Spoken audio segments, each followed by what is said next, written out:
灰掉了，没用了，不知道什么牌子的，全部都是机油，又是泉州的。这台泉州的宝马 X5啊，行驶在高速上，突然之间就熄火趴窝了。那个车子已经熄火了，不能启动，好像是黄动液缺失了吧？可能松缸的有可能。车主呢，大晚上联系到我，并且呢，把车也拖到厦门了。车主说还好呢，当时路上车子并不多，也没有造成更严重的事故。现在他的手都还在发抖。我们呢也把这台车给它顶起来，因为当晚已经是11点多了，所以呢我们只能在隔天再来检测一下是什么样的原因来造成这台发动机的黄动液缺失跟发动机熄火。来打，哎，再来，好，马达估计是已经打坏掉了。来，镜头拉过来。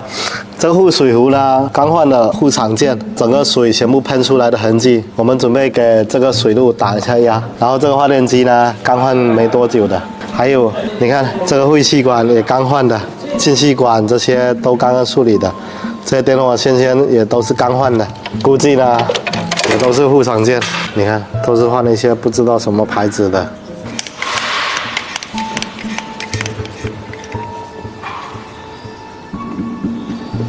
我们用内窥镜再检查第二缸，发现第二缸的已经有漏水的痕迹了，这明显是水的痕迹了。估计要么吸缸床冲掉，要么就是已经爆缸了，灰掉了，没用了。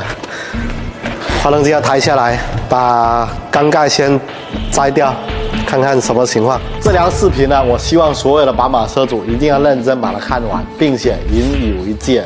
发动机呢，我们已经把它拆下来，并且做了分解。来看一下，这第6缸的活塞表面全部都是白色的水渍，跟第5缸的活塞对比起来，正常燃烧的颜色，你看这就很明显了，就是水落到燃烧室里面山里来燃烧。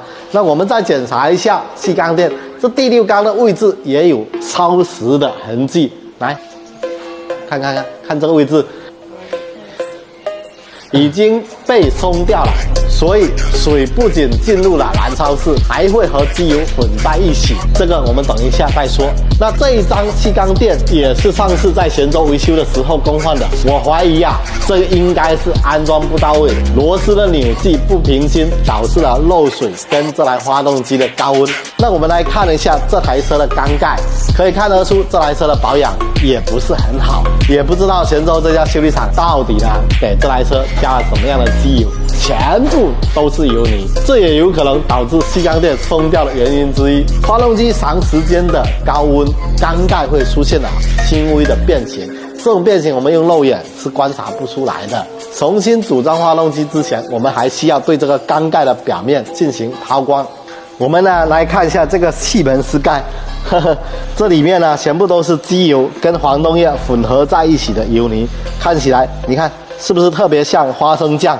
哎，这看起来还是挺有实意的。像这样的油泥啊，对发动机的整体润滑肯定是不够的，就会造成了发动机各个零部件不可逆的损伤。所以发动机的漏油、漏水、高温一定不能开玩笑。严重的情况下，就是像这台宝马 X5 路上的抛锚叫拖车，还得把发动机拆下来去做大修。再说一个宝马 X5、X6 常见的通病，那就是5缸、6缸的点火线经常会出现生锈腐蚀的这种问题。因为这款车的雨刮导流板会出现老化破损，雨水呢就会流到发动机上，并且流到发动机内，造成了5、6缸的点火线生锈。现在呢，我们所有配件都已经调回来了，主要有一些水箱、雨刮导流板、防火墙隔热板，还有黄动液。前车的所有的水管、油管、真空管、汇气管，以及呢马达、暖风水滑，以及气门室盖，还有副水壶。像宝马的发动机工作温度本身就是比较高，一定要使用原厂的配件，才能够保证你在长时间的行驶工作不出现问题。不要去听信一些不专业的维修厂给你推荐一些便宜的副厂配件。你看这台宝马 X5 的活生生它就是一个案例。接下来呢，就是清洗油路，重新组装这台发动机。这台车啊，还有一个问题，就是1000公里会烧1升机油这个问题啊。趁着解体这台发动机，我们一并把气门油封也给它更换掉，就能够解决这台发动机烧机油的问题。最后给所有宝马车主提一个醒，如果车子出现了漏油、漏水这种情况，一定要及时到专业的修理厂做一个检查，才能够保证我们的车不会抛锚在路上。希望你能够帮我点一个赞，我是专心宝马明哥，每一期为你分享关于宝马的专业知识。